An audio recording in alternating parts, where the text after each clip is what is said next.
Hey, if you want access to the transcript and the show notes and the links talked about as part of this episode, you can head to Seven, so the word all spelled out, SEVEN -health.com/345.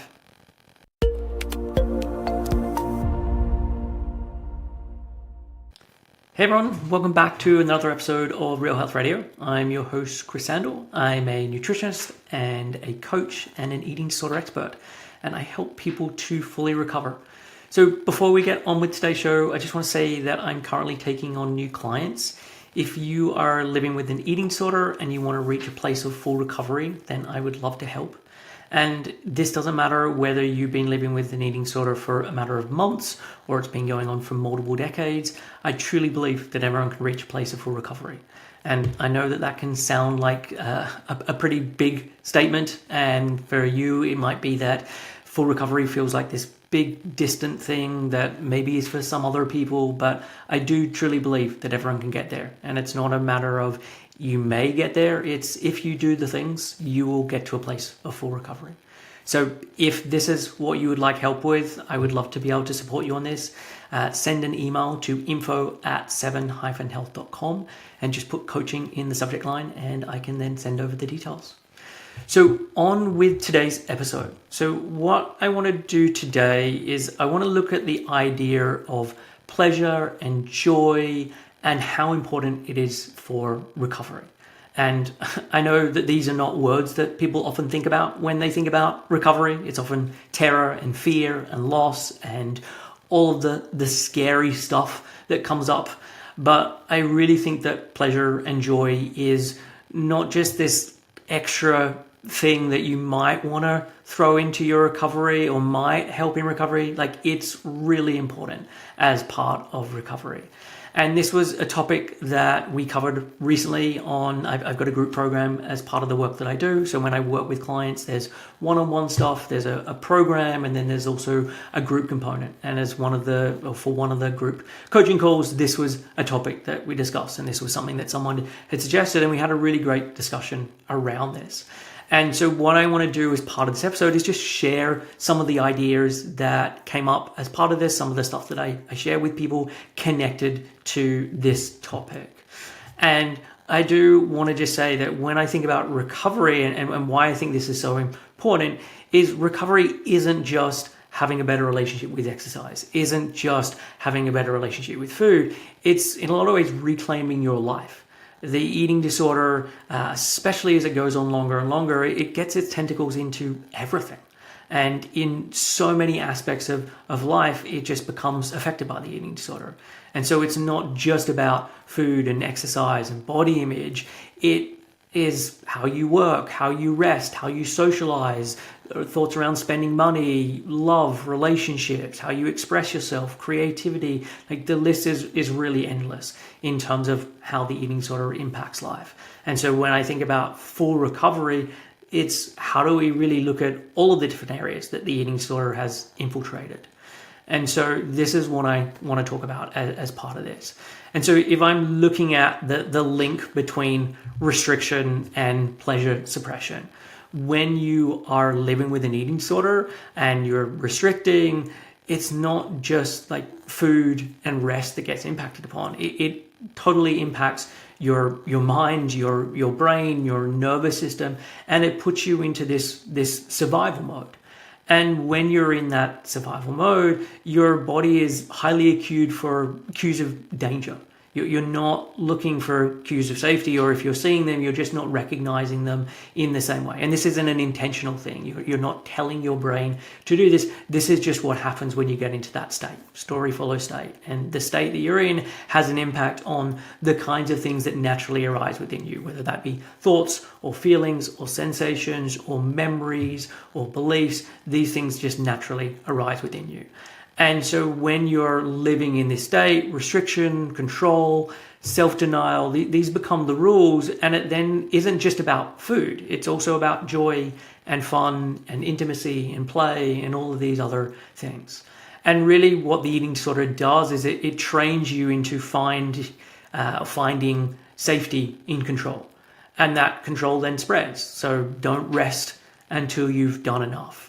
Don't say yes unless you've earned it. Don't let yourself be too happy, because then what's going to happen?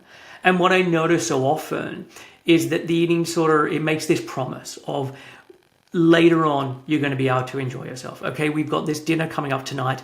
Let's exercise now. Let's not eat food now. Then at the dinner time, when you're out, then you're going to be able to just enjoy it to its absolute fullest. You'll be able to be so relaxed. You'll be able to be so calm because you've done all these things in advance to allow that to happen. And then what happens when you go out to that meal? Invariably, what happens is that you don't actually end up eating any differently than you usually do. At best, you eat the same amount as you usually do at dinner time. At worst, you eat a lot less. And you're not actually able to enjoy this thing. It didn't provide you with this freedom. So you've been told it's going to lead to this way of being able to truly enjoy that experience, and it just does the opposite. And you don't then get that real payoff. It's not like, oh, I'm so glad that I did all that restriction because I then had such an amazing time at that dinner. I felt so free. It just means that you had a really not great day, and then you didn't have a very enjoyable time when you had that dinner out. And so when I then think about pleasure and joy and all of this, really recovery is about like, how do we widen your life? And yes, allowing hunger, but how can we also allow laughter and softness and spontaneity and play? And a big part of this is, how do you then start to shift your nervous system? And how do you start to do things differently that allow you to then really experience these things more? And I've seen this happen with many clients in a really short amount of time, where they're able to recognize, hey, people have commented that I'm just laughing more. People have commented that I'm just more present. And that comes about because, yes, there are certain things that people are doing around food and rest that are allowing that to happen, but they're also putting themselves in certain situations that they weren't doing previously. They're allowing themselves to do things that they weren't allowing themselves before. There's also a lot of cultural messaging around joy and pleasure. And so for many people, they're taught that pleasure is dangerous. So too much rest equals lazy, too much food equals gluttonous, too much fun equals being irresponsible. There can be this real diet culture mentality around pleasure, in that it needs to be balanced out. So yes, if you want to go and eat this food, you need to then balance it out with exercise.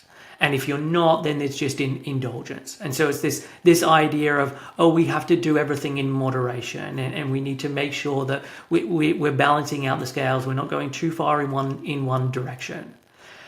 There's also ideas around productivity that are connected to this, and where the idea that joy or pleasure, it's something that needs to be earned.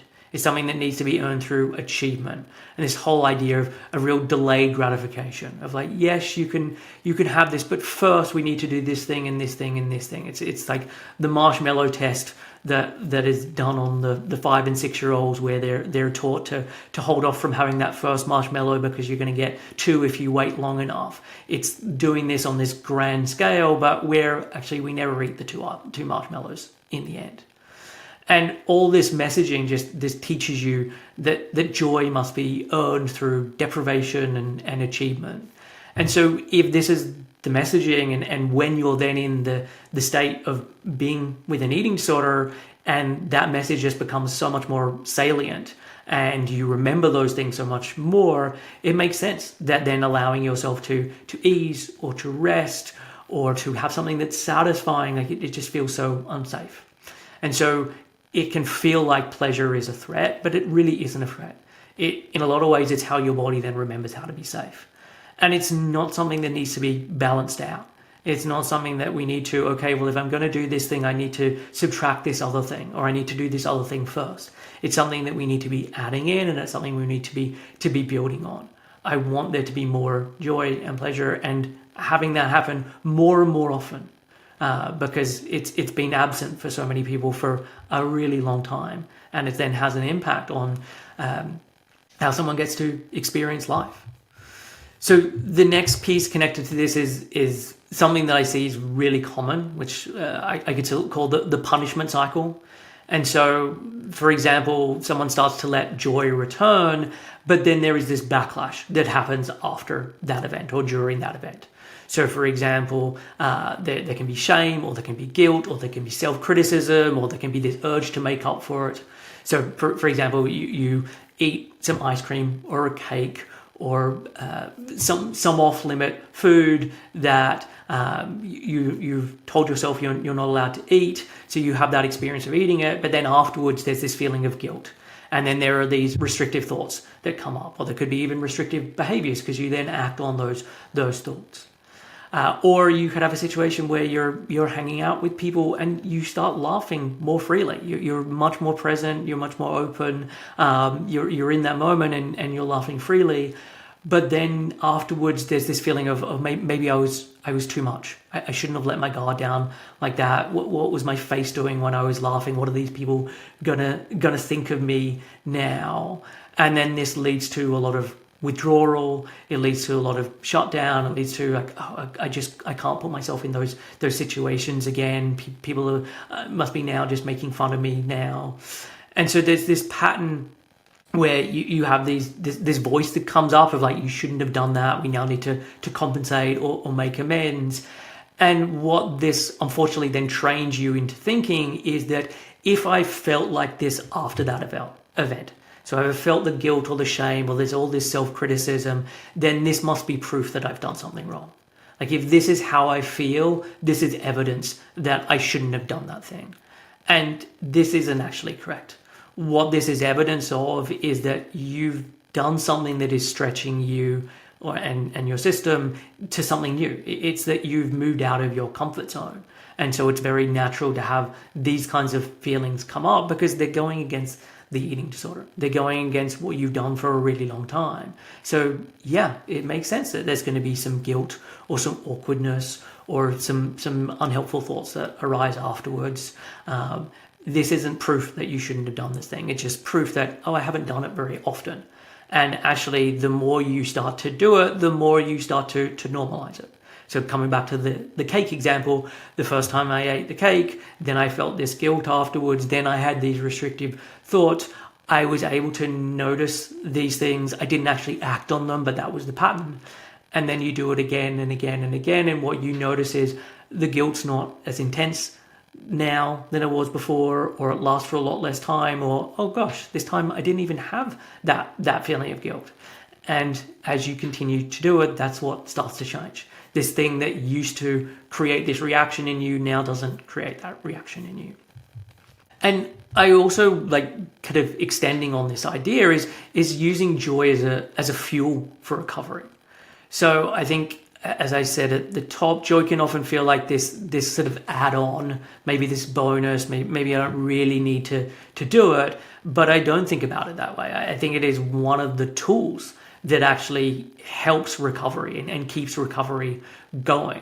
Because what often happens, and this is particularly the case as the eating disorder goes on longer and longer, is that more and more of life falls by the wayside. And so I used to have these hobbies, but I no longer do these hobbies because that involves sitting and I'm just not able to do that. Or I used to see this person, but I just don't see them anymore because I used to have to go out for a meal and I just can't do that anymore. Or you do the eating disorder version of these things. Of like, yes, technically I can go out for a meal, but I have to check the menu in advance. I have to order the thing that's got the lowest calories on there. I'm doing it, but I'm doing this very augmented version of it and this eating disorder appeasement version of it. And the thing that happens as more and more of life falls by the wayside and everything gets smaller and more reduced is counterintuitively the eating disorder becomes more important. Because if everything else has fallen away, like, and I'm dedicating my life to this thing, like, I better realize how important this thing is.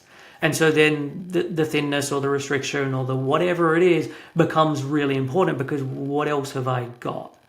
And this is why it's then important to then be bringing things back into one's life. And it's important then as a reminder of like why I'm doing recovery, but it's also a reminder of like, why do I want to be doing life and what's important to me and what gives me meaning and purpose, but also helps me to have laughter and playfulness and curiosity and all of these other things. And so when we think about it from this lens, like joy actually increases resilience. It helps to regulate the nervous system. It helps to provide motivation for life beyond the eating disorder. And there's some really good research looking at how these positive emotions, they help to broaden our perspective. They help to build our psychological resiliency and resources and flexibility. And there's this theory called the broaden and build theory, and it's by a person called Barbara Fredrickson. And the idea with it is that the positive emotions do more than just feel good. They actually broaden our moment-to-moment awareness and help us to build lasting inner resources. And so we can think about it this way. When we feel things like love or joy or curiosity, like it opens up our mind. I mean, if we think about the word curiosity and you think about, okay, what does it mean to be curious? It means that, I'm open to different things. I'm open to exploring different options. It changes the way that we're starting to think and we're starting to feel.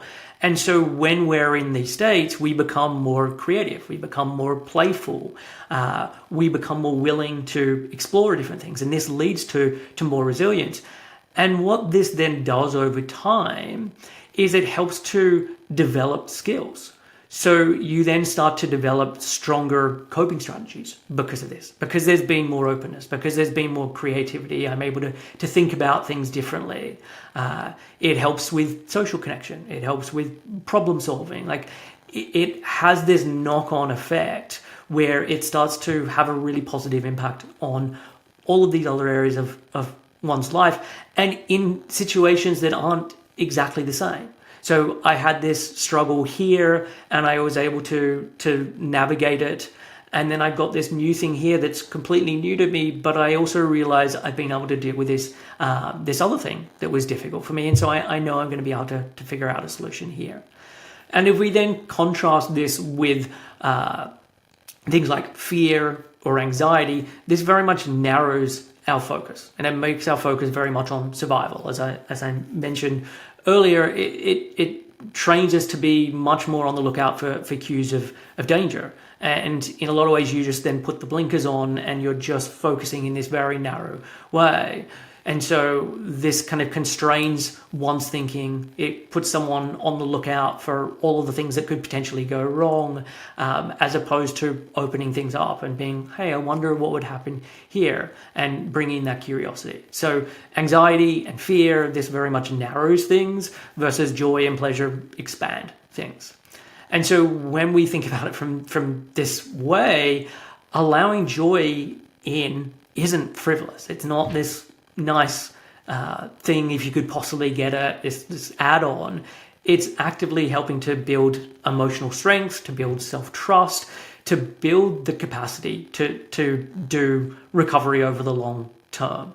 And I definitely think that the difference between someone who fully reaches full recovery and someone who gets stuck, I would say there's probably a lot of the joy and the creativity and the curiosity and all of those things that are missing, and someone's still doing recovery in this very narrow focused way, and it's not opening things up in the way that it can. And again, this isn't just about life gets better. It like literally rewires one's brain so that you're experiencing things differently.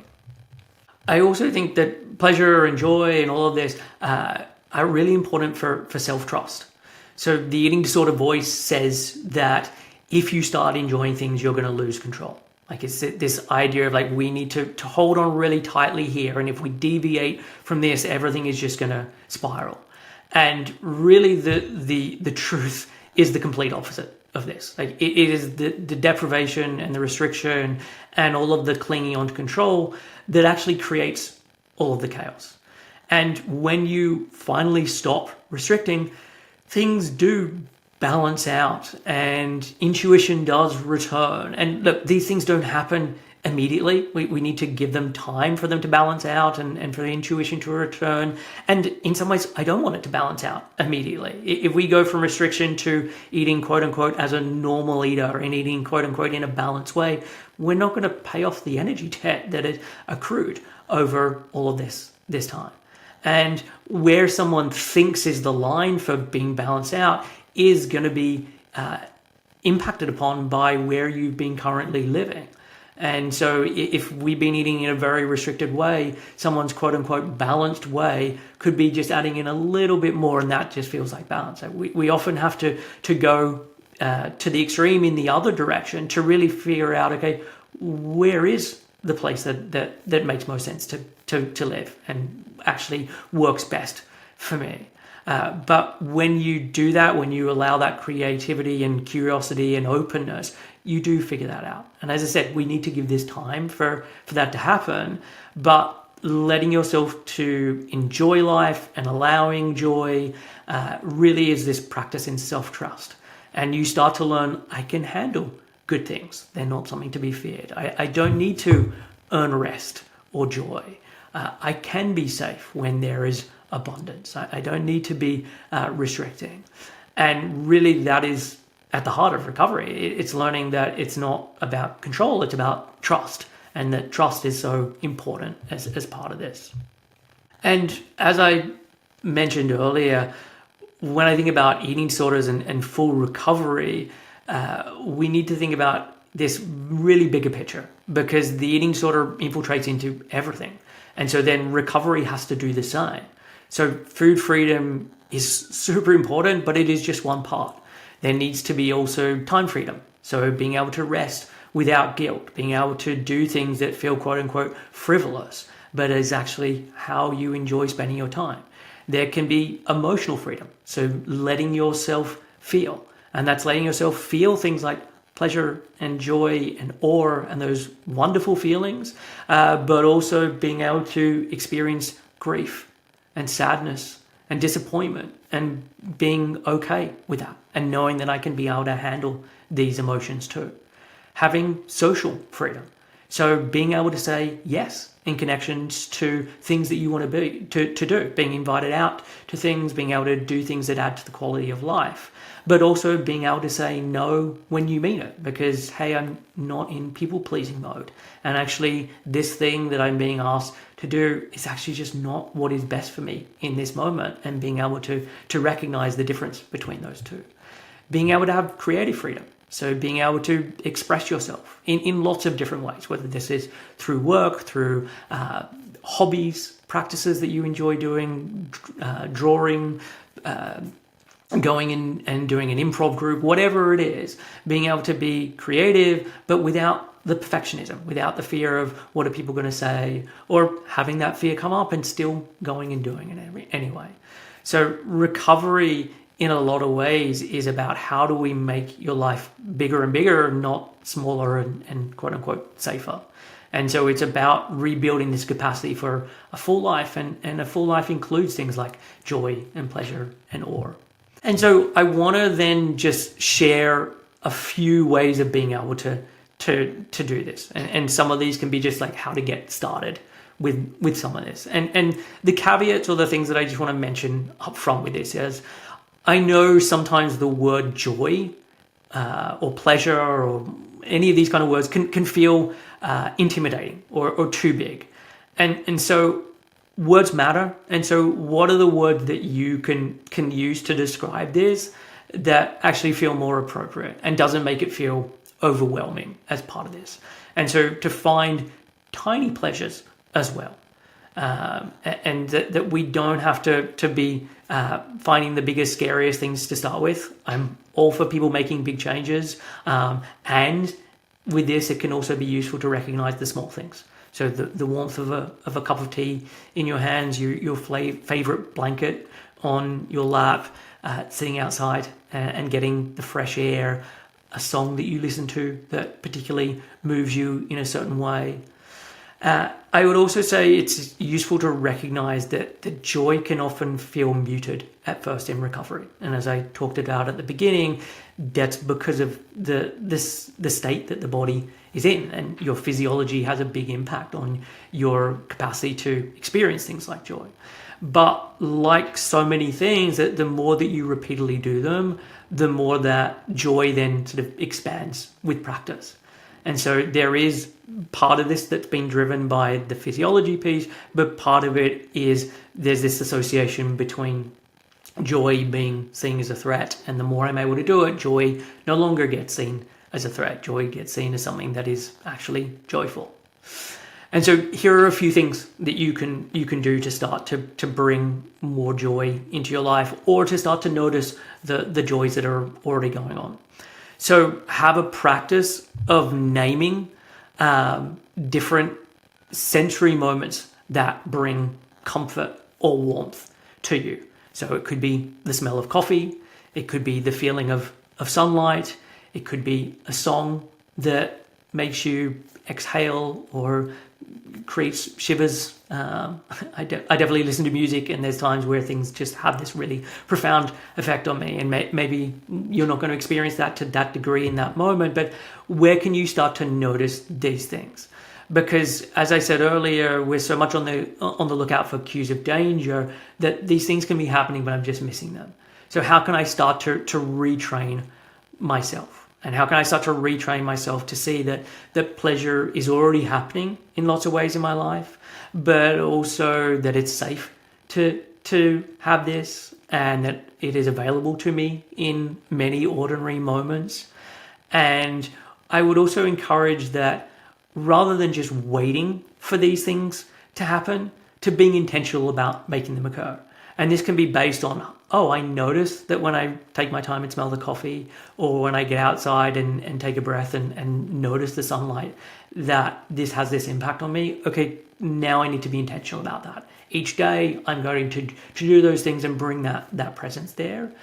As well as when I notice this new thing that occurred, okay, how can I do that more often? And how can I start to look at, okay, what did the things that I used to find joy and pleasure in? How do I bring some of those in? Or I know other people find joy and pleasure in this. How can I start to do this? Even if at first it doesn't bring you that sensation, how can I keep going with it and see what I notice over time? The next one is called the permission slip. And this is writing out a permission slip for yourself. And you can do, the suggestion here is to do 3 of them. You can do 1, you can do 5. It doesn't really matter. There's no magic number with them. But you start with the prefix of I'm allowed to. So I'm allowed to rest before everything's finished. I'm allowed to enjoy food without earning it. Find the things that most resonate for you in terms of I'm allowed to. What would feel a little bit like, I'm not sure if that's actually okay. Right, I'm going to write that as a sentence of I'm allowed to. And then I want you to put that permission slip somewhere that you see often, so that you help to counteract that old conditioning, but you help to remind yourself of it. And so it might be that this is on your desk every day, so that you're working and you're seeing it, or you put it on your bedside table, nightstand, and first thing every morning, this is the thing that I read. Or maybe it's connected to the food piece, and so at every meal and at every snack before I have it, I'm going to pull out this thing and I'm going to read it. But just reminding yourself of this. And look, in the beginning, it may feel like I don't believe this is true. I don't think this is going to have much of an impact. Fine, but I suggest keep doing it, because so much of what we end up believing is just because we've said it to ourselves again and again and again, to the point where it just becomes a fact. We believe this thing to be true. And this is what I'm suggesting here to try and counteract that.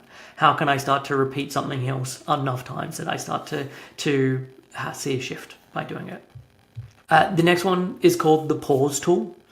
And so I talked earlier about the punishment cycle. So I do this thing and then I'm hit with this feeling of guilt or the self-criticism or shame or whatever it may be.